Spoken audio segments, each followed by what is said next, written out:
Olá, nesse vídeo eu vou mostrar como fazer o traçado representativo dos dados que advêm do PET Clamp. No caso, eu vou utilizar um dado que nós já tivemos aqui, que é o efeito da melatonina sobre a corrente total do gangue da rede dorsal. Então, nessa corrente total você vai ter um componente para dentro, que seria a corrente de sódio, e um para fora, que é a corrente de potássio. Então, a primeira coisa que vocês devem fazer é encontrar esses dados, no caso aqui, a pasta da dados melatonina. Depois entramos no PET Clamp, que é a minha forma de organizar os dados. Depois melatonina. E aqui você tem todos os dados brutos, mas também você vai ter lá no final, se assim vocês também terem colocado, a planilha onde tem as informações dos arquivos, das células e das fases do experimento. Então, clica duas vezes na tua planilha de experimentos, e aqui na planilha de experimentos ele tem essas informações. Então percebo bem que eu já fiz uma análise prévia dessas células, e vamos então para essa célula, que eu vou chamar célula 2, que tem essas informações, tá? E o arquivo é esse daqui, o arquivo 2008.01.17000.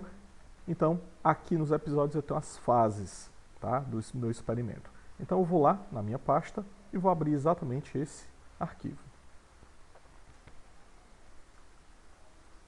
Abrindo o arquivo no Clamp Fit, tá? Eu vou aqui em Windows, normalmente ele não aparece logo na tela, mas ele foi carregado. Ele está bem aqui na opção 1, 2018. Então esse daqui é o traçado, são os traçados. No canal superior, o IN0, nós temos o traçado não corrigido, e aqui embaixo o IN-C, o traçado corrigido. Então eu vou só maximizar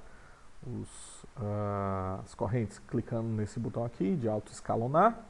E agora eu vou procurar as fases do meu experimento na minha planilha do Excel. Então venho aqui e vejo que do 0, ou na verdade do SWIP 1 até o SWIP 5, foi apenas o Tyrod, que era a solução de banho, e a minha solução externa foi aplicada do SWIP, ou do episódio 6 até o 21. Então, nessa situação, eu vou escolher 5 episódios antes do 21, que é o último de exposição à solução externa. Então, clico com o botão direito na parte branca, seleciono SWIPs, e vou procurar exatamente o SWIP 21 e vou só selecionar os 5 anteriores. Aperto OK.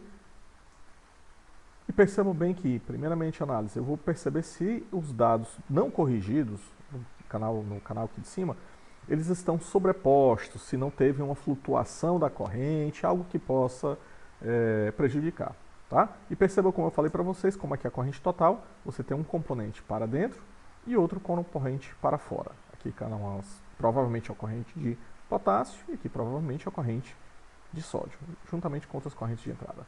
Então eu venho nesse botão aqui de você fazer a medida da média dos traçados ou dos episódios, e do jeito que está aqui aperta OK, e aí ele lança um episódio lá no final. Aqui, esqueci de dizer para vocês, mas tinham 69 episódios e ele acrescenta os 70 como sendo a média daqueles 5 episódios. Fizemos então o traçado representativo, a média representativa daqueles 5 episódios na situação com a solução externa. Agora vamos voltar à nossa planilha e vamos ver na exposição à melatonina. O último episódio de exposição foi o 41. Então volto lá e agora eu vou selecionar 5 episódios antes do 41º. Então vou aqui, seleciono esses 5 e dou um OK. Percebam bem que aqui ainda está uma boa sobreposição, ainda está OK, então venho e peço a média dos traçados. Da mesma forma aperto OK, colocou o episódio 71, como a média desses dados, e vamos de novo à nossa planilha e vemos que a solução externa à lavagem foi do 43 ao 69, e assim vamos proceder. Vamos selecionar de novo os SWIPs, seleciona o episódio e vamos selecionar o 69 e 5 anterior dele. Percebam bem que aqui tem uma diferença, porque aqui, olha, há uma variação dessas correntes no traçado não corrigido. Provavelmente hoje ou pode ter sido uma variação de selo, a perda do selamento. Então não é bom você pegar esses 5 episódios. É interessante que você coloque episódios que estejam mais ou menos constantes. Então vou aqui selecionar mais 5 outros episódios. Já que eu tenho uma exposição até longa de lavagem, então eu vou colocar para aqui do 65 até o 61. Vamos ver se eles estão melhor. E aí perceba que, quando eu coloquei esses 5 sweeps, 5 episódios, a representação está bem melhor do traçado não corrigido. E aí então eu venho e aperto a média. E aí, ok. Uma vez com as médias, então agora eu vou selecionar os 3 episódios que foram as médias. Então eu vou lá em selecionar episódios e seleciono exatamente os últimos 3, que seria a solução externa, a solução com a minha droga e a lavagem. Ok? Então percebam que estão aqui. Eu não preciso mais do sinal não corrigido. Então, no traçado, no canal não corrigido, clico com o botão direito e vou esconder esse sinal. Então, vou utilizar essa opção aqui, esconder sinal. E aí agora eu vou transportar esses dados aqui para dados que sejam quantitativos, números, dentro da minha planilha para que eu possa trabalhar e fazer os traçados representativos. Então, vou pegar o cursor 4, jogo lá para o final, o cursor 3 também. O cursor 2 eu vou colocar no final do pulso dessa região que foi onde eu deflagrei as minhas correntes. E o primeiro episódio, o primeiro cursor, eu vou colocar um pouco antes. E depois de você ter posicionado os cursores, você vem em editar e transferir traços. Na hora que eu peço transferir traços, eu vou escolher a região para transferir, a região do cursor 1 e 2, já está aqui. E depois, ok. Perceba então que na planilha ele transferiu 4 colunas, uma do tempo e 3 colunas que é do traçado, relacionado à média, né, da solução externa, a solução com a tua droga e a lavagem. Então vamos copiar esses 3 aqui, traçados, as 3 colunas, e vamos copiar na coluna G essas 3. Eu vou precisar colocar esses dados em linha. Então eu vou pegar, rolar até o último ponto, rolar minhas linhas até a última linha que tem dado, que no caso aqui é a 9164, e na coluna I eu vou selecionar a coluna I e cortar, não é copiar. Cortar, o atalho do teclado Ctrl X, e no final da coluna H, na primeira célula vazia, eu vou copiar os dados que estavam na coluna I, dando uma sequência desses dados. Então percebam que a partir daqui são os dados que estavam na coluna I. Da mesma forma, eu vou selecionar todos os dados da coluna H, recorto, e na coluna G eu vou colocar esses dados. Pois bem, o que foi que eu fiz aqui? Eu fiz simplesmente, aí vamos voltar aqui para cima, copiar os dados para que eles fiquem em linha, tá? Para que a gente possa então visualizar esses traçados, é preciso criar uma coluna do tempo. Então eu venho aqui na coluna F, clico nela mesmo, ela estando vazia, eu venho analisar, criar dado. Quando aperto criar dado, ele já seleciona da linha 1 até a máxima linha que está relacionada com meus dados, e vou começar como valor inicial de tempo igual a 0, e o incremento vai ser exatamente a diferença entre os valores que eu tenho aqui, ó, entre a linha 2 e a linha 1. 400.2 menos 400.15, que dá o valor de 0.05. E ok. E aí eu crio uma coluna de tempo. Então eu vou colocar aqui como tempo, milissegundo, e na outra coluna todas as correntes em picoampere. E agora eu clico na parte branca, não seleciono nenhuma coluna e vou fazer o gráfico. Então clico aqui em criar gráfico, escolho a coluna F como sendo do tempo e aperto aqui esse botão X para dizer que ela agora é a minha coluna do tempo e clico 2 vezes no coluna G, para que ele venha aqui para baixo e eu acrescente a coluna G ao meu gráfico. E aí, ok, eu gero exatamente os meus traçados na situação solução externa, que eu chamo de controle, exposição à minha droga, e aqui a lavagem. Mas vamos deixar esse traçado um pouquinho melhor para a gente trabalhar com eles. Então a gente clica 2 vezes na parte branca, ele vai abrir essa caixa de propriedades de gráficos. Então a primeira coisa que a gente vai mudar é o estilo do gráfico. Vamos tirar, em vez de pontos, vamos colocar como uma linha. E aumentar a grossura dessa linha, ou a espessura, para 3. E retirar o símbolo, porque se você olhar bem, aqui ele está representando tanto as linhas quanto os símbolos. Uma bolinha pintada de azul. Eu não tenho interesse nessa bolinha pintada de azul, então eu desseleciono essa opção. Depois disso, eu venho para a aba eixo Y e percebam que o limite do topo do eixo Y é o valor de 1773. Vamos fechar esse valor para 2000. E da mesma forma aqui embaixo, vamos fechar esse valor para menos 2000, para deixar equidistante esses dois eixos. Mas claro, isso daqui vai depender do seu dado. Pode ser que não seja necessário você colocar o valor menos 2000, a depender do dado que você tenha. Tá? Por exemplo, se não tivesse a componente do sódio, eu acho que menos 500 já estava ok para você fazer o gráfico. E aí você vem depois na aba Geral. Na aba Geral, nós temos que tirar algumas informações. Temos que tirar as linhas, né, que chamam do grid, né, do eixo X, as linhas de grid, né, o grid lines do eixo Y, e depois a gente tira o frame box, que é a caixa que fica ao redor da minha figura. Perceba que aqui embaixo já vai reduzindo e retirando essas informações. Depois eu tiro título maior, título menor, legenda e ok. E está aqui o traçado representativo, tá? Além do traçado representativo, a figura que representa os traçados representativos da tua situação controle, na situação quanto à exposição à droga e na lavagem.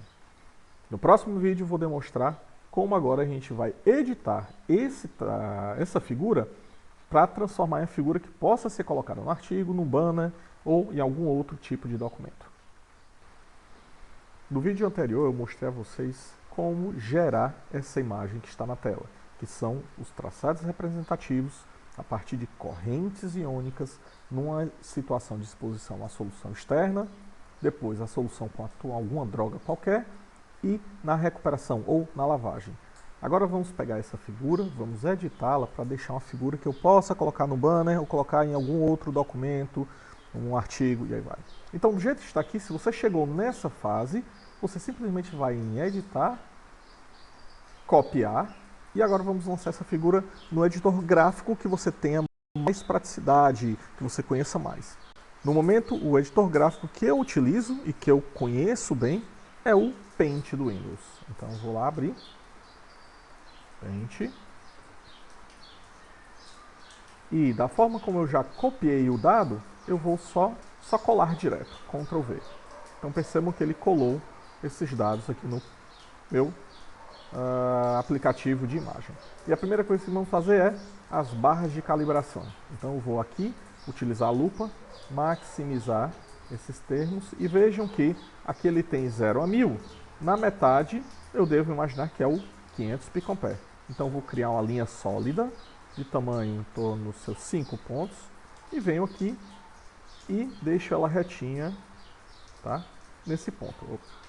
Vamos ter que calibrar aqui para deixar ela reta. Então, nessa situação eu utilizo essa caixa de texto para eu cortar essa barra. Então eu venho aqui embaixo, ó, e seleciono até esse ponto aqui, que seria o ponto inicial 0. Aperto Delete no meu teclado e vocês concordam que a distância daqui seriam 200 picoampere. Então 2, 4, 6 ou 600. Então eu venho aqui, recorto e pronto. Essa barrinha aqui então está me dizendo que ela tem 600 picoampere de tamanho. Então eu venho recortá-la e aí a primeira coisa, você seleciona essa barra e nessa opção aqui você coloca seleção transparente para que ela não vá ao fundo branco e deixe tudo que é branco transparente. Vamos colocar aqui por enquanto. Fizemos então 600 picoampere no eixo Y. E agora a gente vai colocar no eixo X. A mesma opção da barrinha, vamos verificar que tem 5 pontos. E aí eu venho pegar aqui embaixo e crio essa linha. Da mesma forma eu vou ampliar essa região e utilizar 100 milissegundos. Então eu venho aqui, ó, nesse 600, aperto Delete e nesse 700, aperto Delete. E agora eu vou também, da mesma forma, selecionar essa barrinha. Como você já clicou anteriormente aqui na seleção anterior, que era a seleção transparente, não é necessário clicar de novo. Então eu vou transferir para exatamente essa parte aqui inicial dele, ó. Eu posso, então, colocar esse L, onde no eixo vertical é a minha corrente e no eixo horizontal é o meu tempo. Vamos colocar agora, então, os valores. Então eu venho aqui, digito, peço para digitar um texto na parte branca eu vou colocar exatamente 100 milissegundos e transfiro essa caixinha para cá. Depois, os 600 picoampere. Contudo, esses 600 picoampere é importante é interessante que ele esteja rotacionado. Então, para isso, eu clico de novo na caixa de seleção, seleciono nessa extremidade e dou uma folga de seleção, porque na hora que eu precisar virar, eu tenho a folga para que o 600 picoampere possa virar sem ser cortado. E aí eu venho bem aqui nessa opção e rotacionar ou girar. E aí eu giro 90 graus para a direita. Girei nos 600 picoampere e transporto para cá. Fizemos então com isso a barra de calibração. Então vou retirar o zoom e posso colocar essa barra de calibração em um canto enquanto a gente faz as outras partes do desenho. Depois disso eu não preciso mais dos eixos X e Y. Então posso selecionar aqui com a caixa de seleção e apagá-los, essa informação. E aí agora eu vou colocar quais são as fases que eu tenho do meu experimento. Então seleciono toda a imagem, colocar um pouquinho para baixo e agora eu vou escrever as fases. E aí eu vou colocar controle, deixo em caixa alta e vou aumentar a letra. Vamos colocar um 20, por exemplo. Aqui é a minha situação controle, arrasto ela para cá. Depois, no caso aqui foi melatonina. Coloco ela mais próxima e tento alinhar com o texto anterior. Dá para utilizar as réguas e os grids aqui também no Paint, tá? E depois a lavagem. Tá? E aí você pode vir aqui. Então quem quiser ser um pouco mais preciosista, depois de você colocar esses termos, você pode vir aqui em exibir, linhas de grade, e aí você pode fazer o ajuste para que esses textos estejam alinhados, certo? Entre eles, ok? Bom, outro dado que a gente precisa indicar é onde está a corrente, de onde ele partiu, ou o que eu chamo do 0 picoampere. Então eu venho aqui e acrescento uma caixa de texto, onde eu coloco 0 picoampere. Como eu tinha colocado na barra de calibração com o tamanho 16, vamos manter a mesma padronização. E vou deslocar o 0 picoampere para o local onde está o 0 picoampere, que eu vou colocar nesse ponto aqui. Certo? Que aqui é exatamente o início da corrente. E percebam bem que ele, como a gente fez lá no ClampFit, nós unimos esses dados, aqui ele mostra como se você fosse algo contínuo de correntes, quando na verdade não é. É contínuo por conta do tempo, por conta da estratégia que nós fizemos no ClampFit. Então vamos separar esses valores. Então eu venho aqui, maximizo a minha área do meu gráfico e vou recortar esse meu dado aqui no meio e separá-lo. O bom da linha de grade é que uma vez que você utilizar a linha de grade, você pode colocar o nível 0 também alinhado com uma dessas linhazinhas aqui. Então separei o melatonina e agora eu vou separar a lavagem pelo mesmo passo. E vou posicionar minha caixa ou minha barra de calibração num canto que não seja dentro do gráfico, mas por fora. E uma vez que esteja resolvido isso, vamos agora então deixar o tamanho da minha figura que seja o tamanho ótimo para a inserção do teu traçado ou dessa figura no seu banner ou no seu artigo. E aqui nós terminamos então a amostra de como você obtém os dados, os traçados representativos a partir da média. Você consegue colocar a análise disso no ClampFit e depois você transporta esses dados para um gráfico para que você possa colocar em seus banners, em seus artigos.